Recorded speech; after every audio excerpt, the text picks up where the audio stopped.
भूर्भुवस्वः तत्सवितुर्वरेण्यं भर्गो देवस्य धीमहि धियो यो नः प्रचोदयात्। श्री रामकृष्ण परमहंस जी ने कहा कि मैं लोगों को बड़ी बड़ी साधना करने के लिए सलाह नहीं देता हूँ। मैं उन्हें कहता हूँ कि एक लघु, एक छोटी सी गायत्री मंत्र की साधना करके देखिए। गायत्री मंत्र जाप में वो शक्ति है, वो प्रभाव है इस मंत्र का, जिसके कारण बड़ी बड़ी सिद्धियां प्राप्त हो सकती हैं। ये मंत्र भले ही छोटा हो, ये मंत्र भले ही लघु हो, किंतु इसकी जो महत्ता है वो अपार है। और यही बात उनके शिष्य स्वामी विवेकानंद जी ने भी कही कि एक राजा से उनकी गरिमा के हिसाब से चीज़ें मांगनी चाहिए। वैसे ही परमात्मा से मांगने लायक चीज़ सद्बुद्धि है। परमात्मा जिनके ऊपर प्रसन्न होते हैं वे उन्हें सर्वप्रथम सद्बुद्धि का वरदान देते हैं। और गायत्री मंत्र सद्बुद्धि प्रदायक मंत्र है। जो सद्बुद्धि प्रदान करता है वो गायत्री मंत्र है। क्योंकि इस मंत्र के बारे में हमारे मूल शास्त्रों ने कहा, गायत्री सर्व मंत्राणाम शिरोमणि तथा स्थिता। अर्थात गायत्री मंत्र जो है वो क्या है?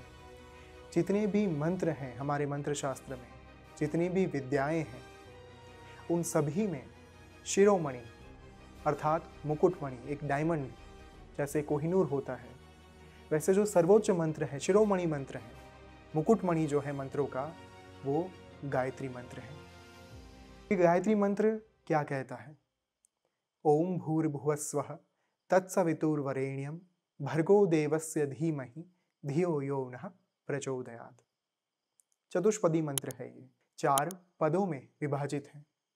कौन से 4 पद? ओम भूर्भुवस्वः, दूसरा पद तत्सवितुर्वरेण्यम, तीसरा पद भर्गो देवस्य धीमहि, चौथा पद धियो यो नः प्रचोदयात्। ये जो मंत्र है इसमें हम प्रभु से, ईश्वर से क्या कामना करते हैं? हमें आप सद्बुद्धि प्रदान करें, हमारी प्रज्ञा में आपका निवास हो, हमारी प्रज्ञा में आप स्थिर हो। प्रज्ञा अर्थात हमारी बुद्धि। और संसार का हमेशा एक नियम रहा है, जितने भी हमारे जीवन में कष्ट आते हैं, विपदाएं आती हैं, दुख आते हैं, उसका एक मूल कारण या फिर उसके जो कारण होते हैं, उसके मूल में कहीं ना कहीं हमारी जो अज्ञानता है वो निहित होती है, छिपी हुई होती है। और ये जो संसार रूपी सागर है, इसमें आने वाले प्रत्येक कष्ट, प्रत्येक समस्या का जो एक खारा पानी है, समंदर है, उसमें हमारी जो दुर्बुद्धि है वो अवश्य निहित होती है।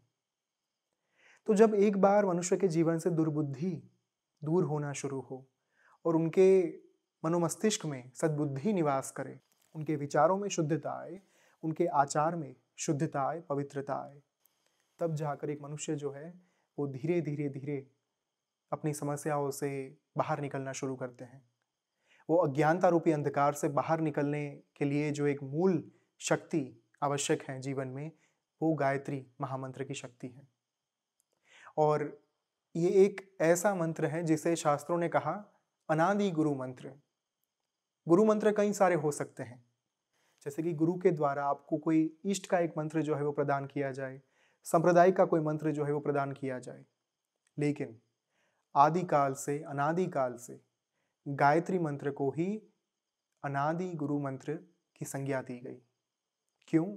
क्योंकि सर्वप्रथम गुरुओं के द्वारा यही मंत्र जो है वो प्रदान किया जाता था। जैसे कि भगवान राम को महर्षि वशिष्ठ, जो उनके कुल गुरु थे, उनके द्वारा गायत्री मंत्र प्रदान किया गया था। भगवान कृष्ण को सांदीपनी ऋषि के द्वारा ये मंत्र जो है वो प्रदान किया गया था। महर्षि विश्वामित्र के द्वारा भगवान राम को जो बला और अति बला नामक 2 शक्तियां प्रदान की गई थी, वो इसी माध्यम से करी गई थी। इनफैक्ट जो महर्षि विश्वामित्र थे, उनके पूर्वाश्रम में वे एक क्षत्रिय राजा हुआ करते थे, जिनकी कहानी के बारे में हमने पहले भी एक वीडियो इसी चैनल के ऊपर बनाया हुआ है।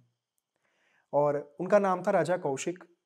उन्होंने भी अपने तपोबल के माध्यम से एक क्षत्रिय होने के बावजूद ब्रह्म ऋषि की संज्ञा जो है वो प्राप्त की, वो पद प्राप्त किया।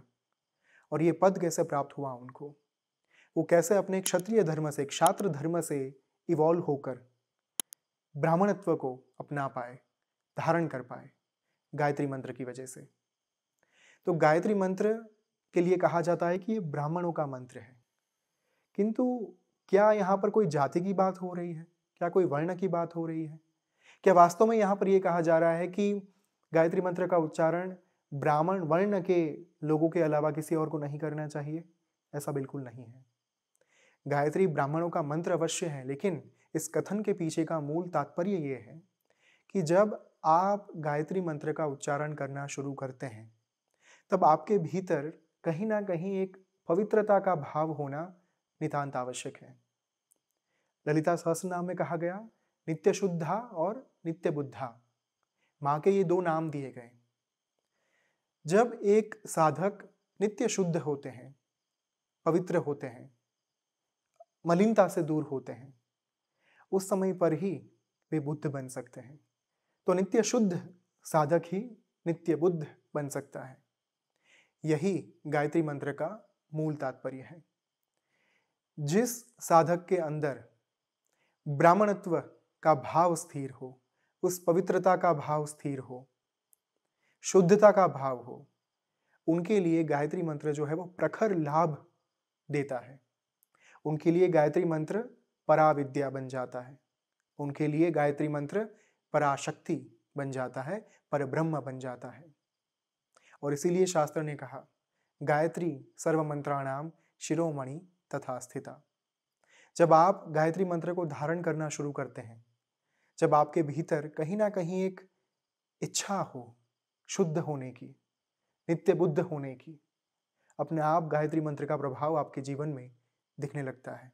इनफैक्ट भगवान मनु के द्वारा ये बात कही गई, कोई भी मनुष्य यदि 3 वर्षों तक गायत्री मंत्र का उच्चारण करे तो उन्हें ईश्वर की प्राप्ति सुनिश्चित माननी चाहिए, यानी कि ईश्वर का एक प्रादुर्भाव उनके अंतर मन में होना सुनिश्चित है।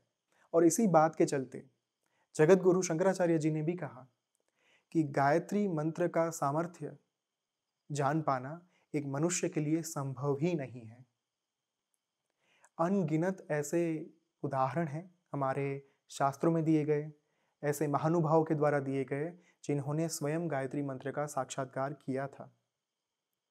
सबसे बड़ा उदाहरण पंडित श्री राम शर्मा आचार्य जी का, जिन्होंने 24 वर्षों के दौरान कुल 24 महापुरुष चरण किए गायत्री मंत्र के। इसका क्या तात्पर्य है? एक महापुरुष चरण जो है वो 24 लाख अथवा 32 लाख बार जब पूर्ण करते हैं गायत्री मंत्र का, तब किया जाता है, तब उसे माना जाता है। और 24 लाख के 24 महापुरुष चरण 24 वर्षों के दौरान पंडित श्री राम शर्मा आचार्य जी ने किए। उन्हें गायत्री माँ का साक्षात्कार भी हुआ। उन्हें जो हिमालय के सिद्ध थे उनके द्वारा ये आदेश भी दिया गया था कि आपको गायत्री मंत्र को जनमानस तक, जन जन तक पहुंचाना है। उनके इसी आदेश के चलते पंडित श्री राम शर्मा आचार्य जी ने गायत्री परिवार की स्थापना की और आज की तारीख में पूरे विश्व में गायत्री माँ की जो महत्ता है उसे समग्र विश्व तक ले जाने में कार्यरत है।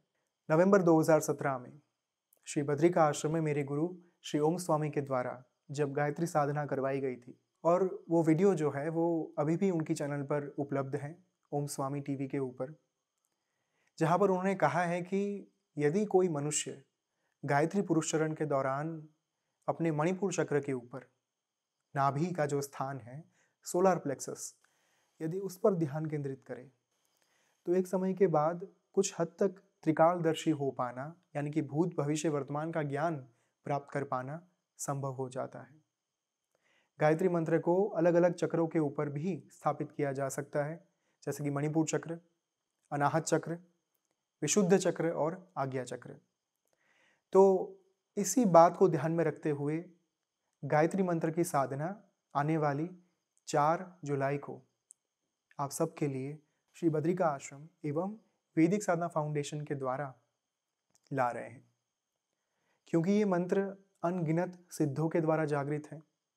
इस मंत्र का जाप ना कि सिर्फ भगवान श्री राम ने किया, किंतु भगवान श्री कृष्ण ने भी किया, अनगिनत अवतारों ने किया। और रिसेंट टाइम्स में पंडित श्री राम शर्मा आचार्य जी से लेकर स्वामी विवेकानंद, स्वामी श्री रामकृष्ण परमहंस और मेरे गुरु श्री ओम स्वामी ने भी इस मंत्र को जागृत किया। स्वामी जी का जो एक नया पुस्तक है 13 मंथ्स इन द हिमालयाज, यदि वो आप पढ़ेंगे तो वहाँ पर भी आपको ज्ञात होगा कि जब उन्होंने अपनी मूल साधना हिमालय के जंगलों में शुरू की, श्री विद्या साधना। श्री विद्या साधना से पहले अर्थात जगत जननी माँ आदि पराशक्ति को पुकारने से पहले, उनको आवाहन देने से पहले भी उन्होंने 1.25 लाख मंत्र जाप का गायत्री पुरुष चरण जो है, जिसे लघु महापुरुष चरण कहा जाता है, वो उन्होंने स्वयं किया था। और ये जो अनुष्ठान है उनके द्वारा पूरे जीवन काल के दौरान 1 से अधिक बार करा गया है। और उन्हीं का ये जो जागृत मंत्र है उसे आप सब तक पहुंचाने के लिए, ताकि आप सब गायत्री मंत्र की महिमा को जान पाए, उसके प्रभाव का अनुभव कर पाए, श्री बद्रिका आश्रम में इस शिविर का आयोजन किया जा रहा है। यदि आप इस शिविर में सम्मिलित होना चाहते हैं तो यहाँ पर डिस्क्रिप्शन बॉक्स में आपको एक लिंक दी गई है। श्री बद्रिका आश्रम पर कैसे पहुँचा जाए उसकी डायरेक्शन लिंक भी यहाँ पर दे दी गई है। 5 दिन की ये साधना है। साधना के दौरान मेडिटेशन सेशन से लेकर जपा के सेशन, Q&A और यज्ञ प्रतिदिन होने वाले हैं। इतना ही नहीं, गायत्री मंत्र की जो 32 महामुद्राएं हैं, एक गायत्री मंत्र को जागृत करने के लिए उसके पुरुष चरण के दौरान जो पूर्व मुद्राएं हैं वो 24 की जाती हैं, उत्तर मुद्राएं 8 की जाती हैं, जिसे मिलाकर 32 मुद्राएं होती हैं। इन मुद्राओं का ज्ञान, गायत्री मंत्र के न्यास, विनियोग, षोडशोपचार पूजन का ज्ञान एवं यज्ञ का ज्ञान जो है वो यहाँ पर दिया जाएगा। और साथ में हम सब एक साथ मिलकर गायत्री मंत्र को जागृत करेंगे, गायत्री मंत्र का अनुष्ठान करेंगे और वेद माता गायत्री को हमारे अंतर मन में धारण करने का प्रयास करेंगे, ताकि हमारे मस्तिष्क में भगवान का निवास हो, सद्बुद्धि हमें प्राप्त हो। यज्ञ का जो समय है वो प्रातःकाल अर्थात सुबह 5:15 का होगा। पूरे दिवस के दौरान हम अलग अलग गतिविधियों के माध्यम से भगवान को निरंतर पुकारने का प्रयास करेंगे इस भूमि पर, जहाँ पर माँ ललिता एवं भगवान नारायण साक्षात जागृत हैं, उपस्थित हैं। उनकी उपस्थिति के चलते, उनके ही सानिध्य में, उनकी निश्रा में इस मंत्र को हम जागृत करने का महायज्ञ शुरू करेंगे। तो एक बार स्वामी जी ने कहा था कि यदि कोई भी मनुष्य अपने जीवन में मात्र एक मंत्र को धारण करना चाहे तो वो एक मंत्र होगा गायत्री मंत्र, अर्थात गायत्री साधना का मूल मंत्र। यदि कोई भी मनुष्य मात्र गायत्री साधना को धारण करते हैं और पूरे जीवन काल के दौरान इस मंत्र का उच्चारण करते रहते हैं, उनके जीवन में अन्य किसी और साधना की आवश्यकता ही नहीं रहती। और इसीलिए हमारे शास्त्रों के द्वारा त्रिकाल संध्या का जो कॉन्सेप्ट है, जहाँ पर पूरे दिवस में 3 बार गायत्री मंत्र का उच्चारण जो है उसका एक विधान दिया गया है। त्रिकाल संध्या के माध्यम से हमारे ऋषि मुनि जो है वो हमें यही कहने का प्रयास कर रहे थे कि गायत्री मंत्र को नित्य जीवन में, नित्य कर्म में समाविष्ट करना चाहिए। और जो भी मनुष्य नित्य कर्म में गायत्री मंत्र को समाविष्ट करता है, प्रतिदिन 10 माला अर्थात 1000 मंत्र जाप हर रोज गायत्री मंत्र के करते हैं, उनके पूर्व जन्मों के पाप एवं इस जन्म के पाप जो है वो नष्ट हो जाते हैं। क्योंकि यदि आप गायत्री मंत्र का विनियोग देखेंगे तो विनियोग में क्या कहा गया है? सप्त व्याहृति नाम जमदग्नि भरद्वाज अत्रि गौतम कश्यप विश्वामित्र वसिष्ठा ऋषयः गायत्र्युष्णि अनुष्टुप बृहति पंक्तिस्त्रिष्टुप जगत्यच्छन्द दांसी अग्नि वायु सूर्य बृहस्पति वरुणेन्द्र विश्वे देवा देवताः सर्व पाप क्षयार्थे जपे विनियोगः। किस उद्देश्य के साथ इसका जाप किया जाता है वो विनियोग में दर्शाया गया है। सर्व पाप क्षयार्थे, हमारे जितने भी महापाप हैं, जितने भी जन्मों के महापाप हैं, उनका क्षय करने के लिए, उनका नाश करने के लिए हे माँ गायत्री, वेद माता गायत्री, आपको मैं प्रार्थना कर रहा हूँ, आपका मैं पूजन कर रहा हूँ, आपकी मैं साधना कर रहा हूँ। तो इसी उद्देश्य के साथ कि हमें हमारे पापों से मुक्ति मिले और एक उन्नत जीवन की ओर आगे बढ़ पाए, भौतिक एवं आध्यात्मिक उन्नति प्राप्त कर पाए, इसी हेतु के साथ गायत्री मंत्र की साधना श्री बद्रिका आश्रम में हम सब साथ में मिलकर करेंगे, जिसका संचालन मेरे द्वारा होगा, यानी कि ब्रह्मचारी परक होम के द्वारा होगा। तो आप सबको मेरा निमंत्रण है, यहाँ पर आइए और गायत्री मंत्र की ऊर्जा का अनुभव कीजिए। गायत्री मंत्र को सदा सदा के लिए अंतर्मन में धारण कीजिए और ईश्वर की उपस्थिति का अनुभव कीजिए। रजिस्ट्रेशन की सारी जानकारी यहाँ पर आपको डिस्क्रिप्शन बॉक्स में दे दी गई है। उसके ऊपर जाकर क्लिक करने के पश्चात आप अपना नाम जो है वो रजिस्टर करवा सकते हैं और पूरे परिवार के साथ गायत्री मंत्र की साधना कर सकते हैं। कोई नियम नहीं है कि महिलाओं को इस मंत्र का जाप नहीं करना चाहिए। ऐसा कोई नियम नहीं है कि जिन्होंने जनेऊ धारण नहीं की है उन्हें ये मंत्र का जाप नहीं करना चाहिए। सब मनुष्य जो है बिना किसी भेद के इस मंत्र का जाप कर सकते हैं।